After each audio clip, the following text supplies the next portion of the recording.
the quiet London suburb of Enfield, back in 1977, life was ordinary. Families gathered around their TVs.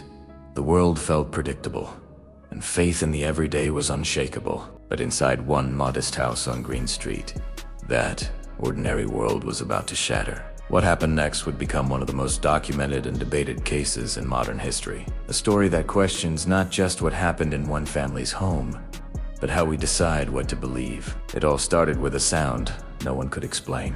One August evening, Peggy Hodgson, a single mother of 4, heard a loud crash from her daughter's bedroom. She found Janet and Margaret sitting bolt upright, their eyes wide, claiming a heavy chest of drawers had moved all by itself. Peggy thought it was just a childish prank, but when she pushed the heavy chest back, it slid forward again, slowly, deliberately, as if guided by invisible hands.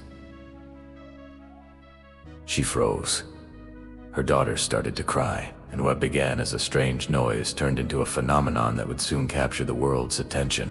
The very next night, knocking sounds echoed through the house. They came from the walls, the ceilings, the floorboards.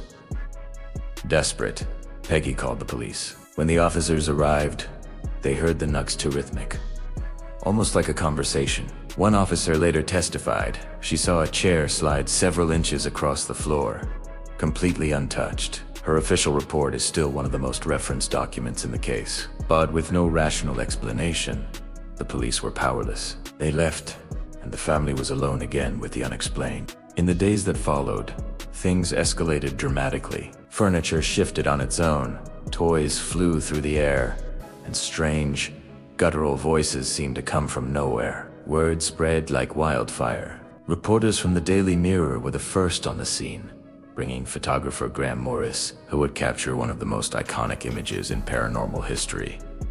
11-year-old Janet, seemingly levitating in midair, suspended above her bed.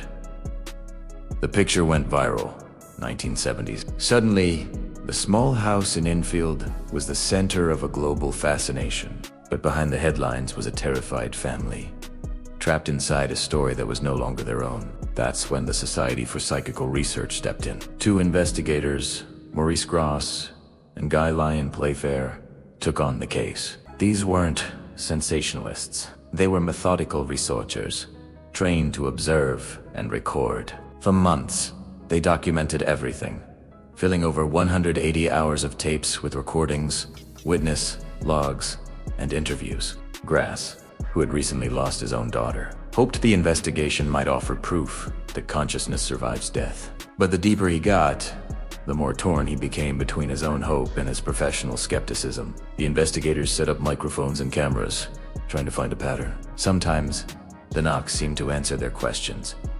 1 for yes, 2 for no.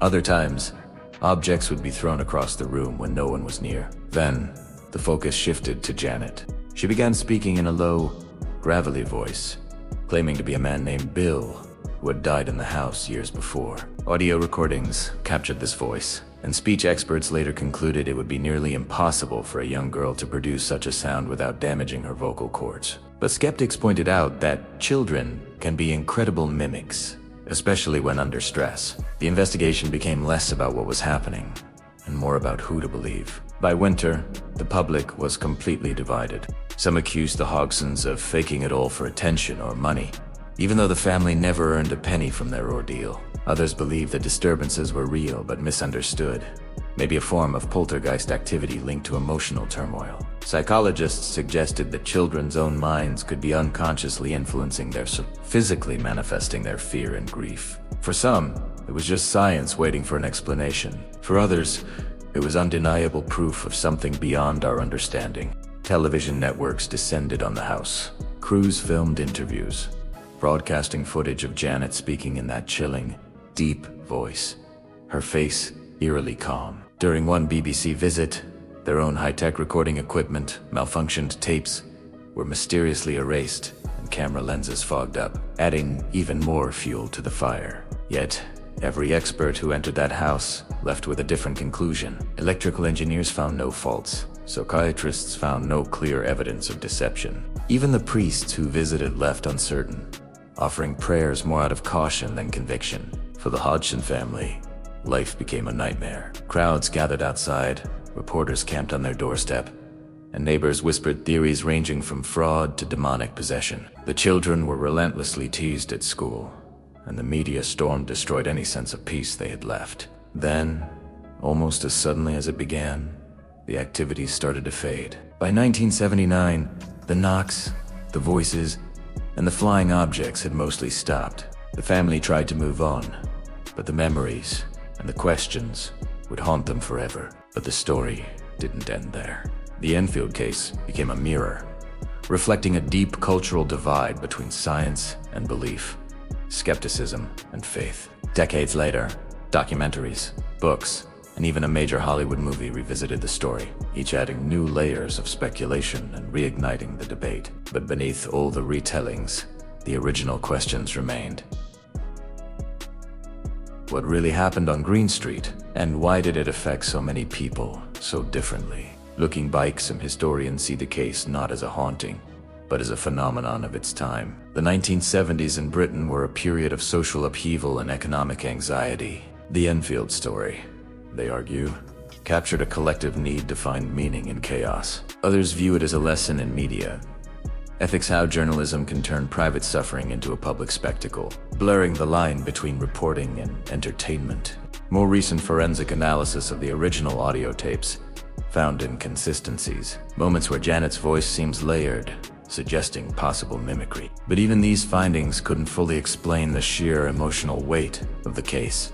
Until his death, investigator Maurice Gross maintained that he had witnessed things that were simply beyond explanation. His partner, Guy Lyon Playfair, wrote a book called This House is Haunted, insisting that while some events might have been exaggerated, the core experience was real, at least for the people who lived it. Modern psychologists now see the Enfield case as a complex human drama, a story of grief, adolescence, and belief colliding in the most extraordinary way. They point out that poltergeist cases often center around young people in homes under extreme emotional strain. Fear, stress, and the power of suggestion can create shared experiences so vivid they feel entirely real. In 2019, documentary crews returned to the house with modern technology, thermal imaging, electromagnetic sensors, and AI-powered sound analysis. They found nothing unusual. Yet, standing in that quiet house, you can't escape the sense of history. The peeling wallpaper, the narrow stairs, it's all still there. Maybe the true ghost of Enfield was never a spirit, but the echo of a time when mystery felt possible. In the British National Archives, a single police report from 1977 remains. It's a simple note describing an unexplainable movement of furniture. It's the only official acknowledgement the case ever received. A quiet testament that something happened that day that defied an easy answer. Ultimately, the Enfield Poltergeist endures, not because of its supernatural claims, but because it refuses to be fully understood. It's a story about how the human mind grapples with uncertainty, how we search for truth, and how that truth is shaped as much by our emotions as by evidence. Whether you believe it was a genuine haunting or a clever hoax, the story forces us to ask what we believe and why. Perhaps the greatest mystery wasn't what was in the house, but what the story reveals about us. Thank you so much for watching. What do you think really happened in the Enfield house? Let me know your theories in the comments below. And if you enjoy diving into mysteries like this one, be sure to hit that like button and subscribe for more. See you next time.